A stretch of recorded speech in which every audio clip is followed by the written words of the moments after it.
Hey, Walter Sorrells back with another Pops Project of the Month. Today we'll be forging this slim little barbecue blade, focusing on showing some techniques and materials for handle making, including driving home a brass guard.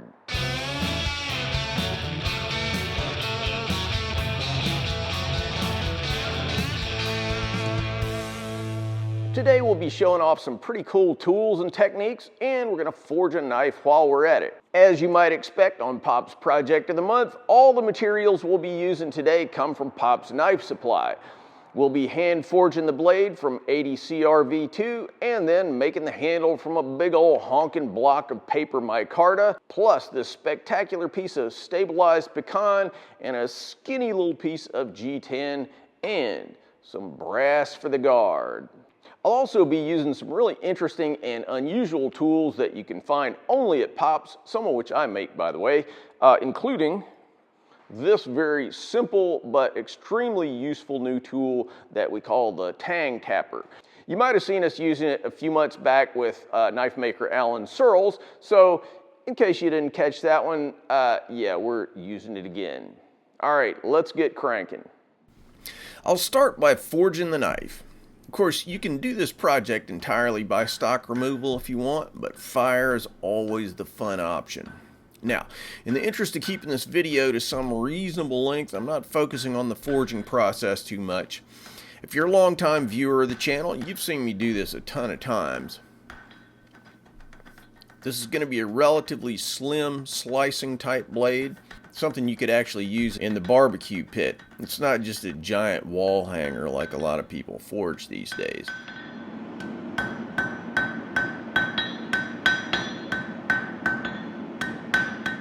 After forging the preform, we'll get busy on the bevels, the sharp bits of the blade.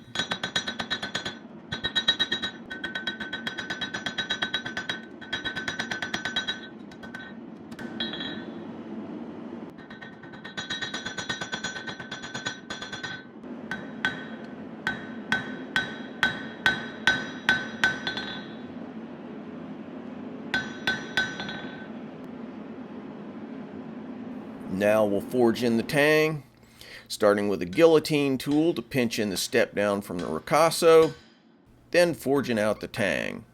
I'm forging it extra long, then I'll cut off the excess later.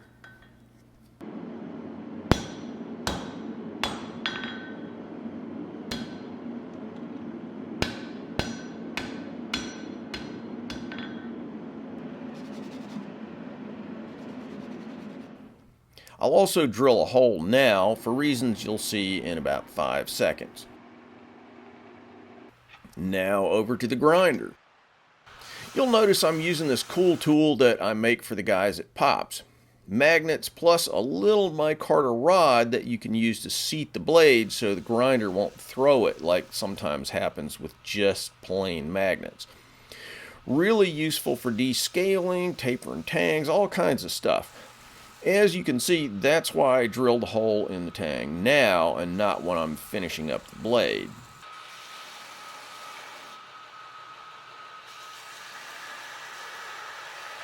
Once we've got the blade dimensioned and flattened, I'll go ahead and grind the bevels. I'm using Deer Foss ceramic belts. The guys at Pop's like these a lot as a budget-friendly option to things like Norton Blaze. Normally I start with 36 grit belts when I'm roughing, but this blade's pretty close to the dimensions I want, so I'll start at 60 grit and work my way up from there.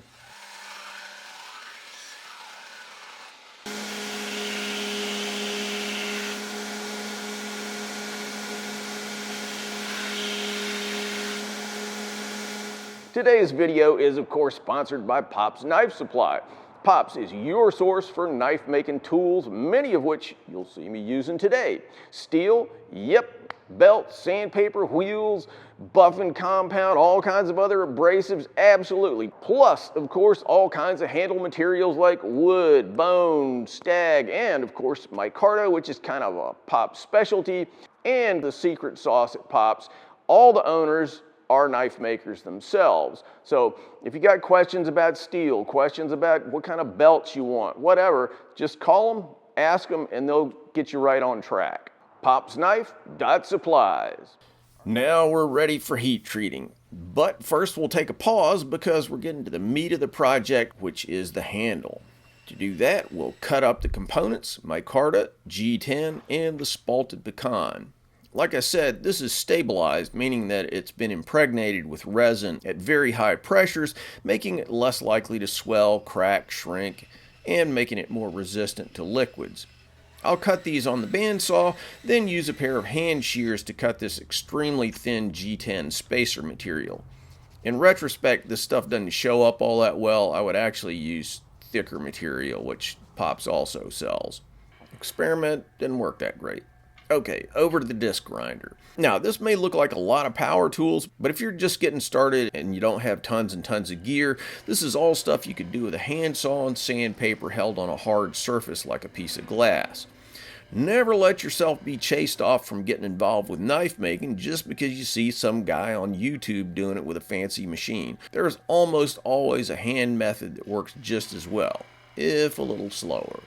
Now we've got this all lined up and the face is nice and flat so that when we put them together, we have a clean, straight piece of material with a square face at the end and no gaps between the segments. So let's glue up our multi-part handle. A little CA glue,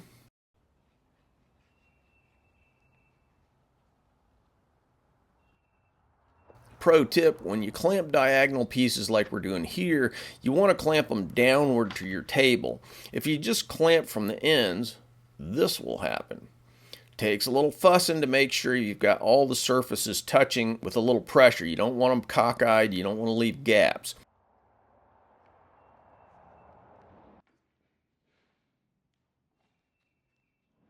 Now back to the blade. I'll coat the blade with some Nuclear anti-scale. This is not required, but it makes everything easier later on. Less pitting and scale to clean up. Again, all this stuff can be found at Pops. Into the oven at 1525 Fahrenheit. Now you can do this in the forge too, but a heat treating oven gives you a little more control. Into the oil, in this case Parks 50, those slower quenching oils would work just fine with 80 CRV2.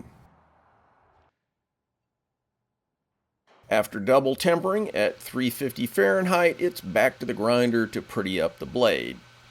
Now, finishing a blade like this gives you a ton of options, from rough belt finishes to fine belt finishes to hand sanded to mirror polished, surface conditioning belts. Really, it's just dealer's choice. It's what you like. I'll finish up using one of my favorite approaches, 3M Gator Grit. In this case, I'm finishing with A100 belts, which gives a fairly uniform finish. Now, before I finalize my finish, I'm going to grind the junction between the guard and the tang. It's got to be super flat, so a filing guide is a key piece of kit here. In this case, I'm using a Nordic Edge guide with carbide faces. You want to grind absolutely all the way to the carbide. This process can also be done with a file, by the way. Either way, the point is that you want these two surfaces to be both dead flat and perfectly parallel to each other. If you don't do that, you'll end up with gaps between the guard and the blade. Now I'll touch up the final grind to make sure everything south of the tang is nice and clean.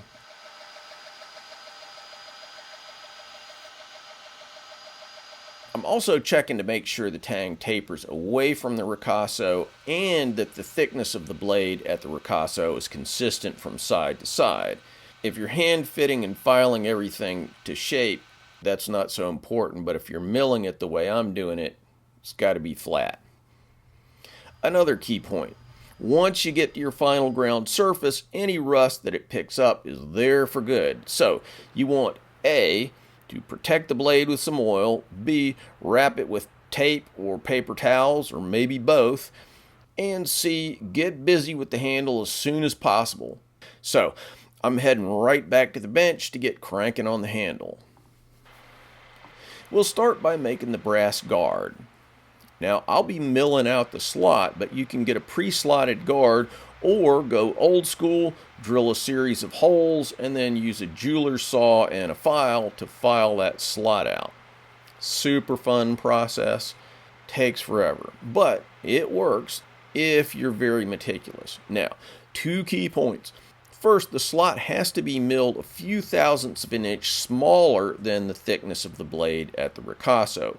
That's part of our technique here. Second, the ricasso on the knife needs to be consistent in thickness, as I said earlier. So that was something I adjusted during grinding. There, nice clean slot, couple thousandths of an inch narrower than the ricasso. Now, this always still requires a little bit of fussing to get it right, and you might have to relieve the interior with a file and so on, but still, this is a much simpler process than some of the older guard fitting methods that you may have seen me use in other videos. Before we finish up, I'll also want to finish the front face of the guard. A little sandpaper, 800 grit in this case, and then a little buffing, and it's gleaming and purty. Now I'll start working on the handle. Basically, just drilling it out. Now obviously I have to go deep enough to allow the tang to go all the way in. Here I'm using a 3/16 inch drill, hanging it out basically as far as I can. That'll allow me to go pretty deep inside that handle. Incidentally, by jogging the drill up and down and kind of running it back and forth and stuff, you can actually clean out most of the material in there. But once I'm done, a broach like this is really handy to help clean it out. Don't feel like ponying up for this tool? A broken hacksaw blade will work too. So, we've reached the point I alluded to earlier. I'm going to reduce the length of the tang about 1 inch, and that's going to allow it to slip all the way into that handle. Once these holes are drilled, I'll fit up the guard. As I said earlier, the thickness of the tang is greater than the width of the guard slot. This is so that when we drive that guard down onto the slot, forcing open the mouth of the guard just the slightest bit, making a zero play, zero gap junction between the two. How do we do that? That's where this tool comes in. Like I mentioned earlier, I actually produced this for Pops. Now you can make one yourself, but it's a pretty reasonably priced item. Anyway, here's how it works. Just place the guard over the tang, then drive it down with a hammer. I'm putting it in a vise to keep it stable and then driving the point into some HDPE plastic because it will slip in the vise. And there you go, perfect guard seam. Now we'll just glue up the handle. Now I'm using a micarta cross pin to hold it in there, so at this point we'll need to drill the hole for it. You can see how I've got it set up here. I'll clamp everything up, get the drill lined up exactly with that hole, slip it back on, and then drill the hole. Now honestly, you don't need this pin, it's really a belt and suspenders thing, but I like that extra security. Now once you're getting ready to assemble everything, you 100% want to make sure to test fit everything. If there's a gap between the handle and the guard because you drilled that hole a little bit off, or you can't fit the pin through, either way, a little bit of filing in the hole is going to fix everything. A little cleanup, you always want super clean joints. If there's any crud or grease or oil in there, it'll weaken that bond. Now I'll slap it all together with epoxy. Again, this is slow cure epoxy. That 5-minute Home Depot epoxy is a recipe for disaster.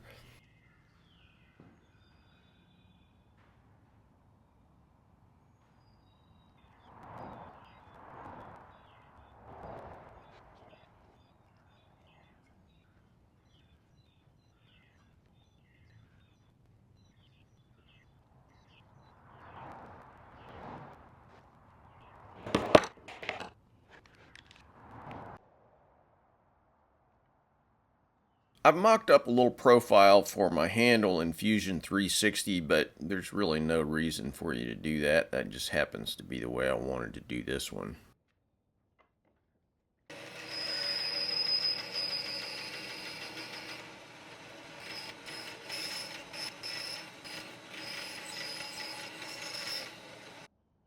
Next, it's back to the grinder to profile the handle.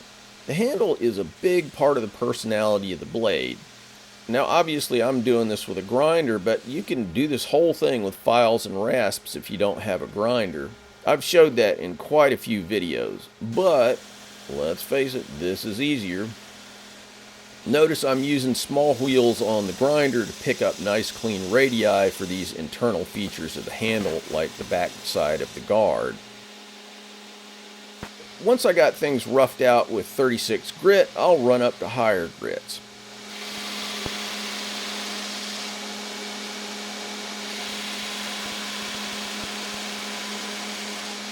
Then I'll turn to my slack belt using 220 grit and some nice scallop belts, which are great on these interior curves. Whether you go scalloped or not, you always want to use flexible J weight belts instead of the harder X or Y weight belts, which will dig into your handle.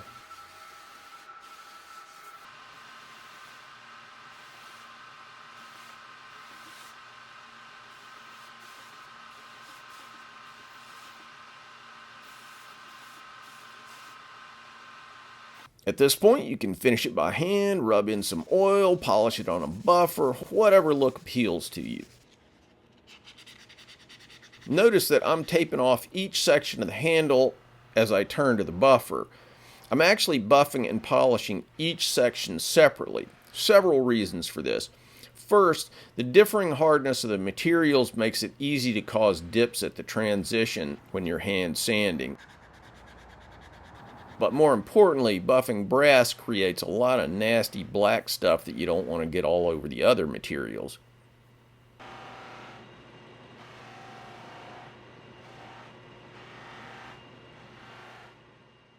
And here it is in its final shape.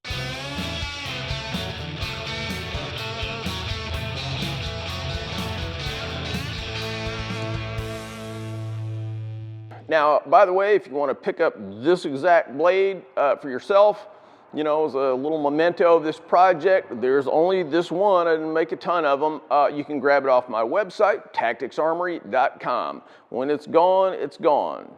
Anyway, hope you enjoyed this project. Maybe it gave you some ideas of ways you can spiff up your handles. Also, I keep finding new uses for all these tools that I've been demonstrating. So again, if you want to pick any of them up, check out Pop's website for details. All right, guys, thanks for watching and keep on making those knives. Thanks for watching, guys. If you like what we're doing here, please subscribe and make sure that you click on that bell so you get notified of all the latest videos.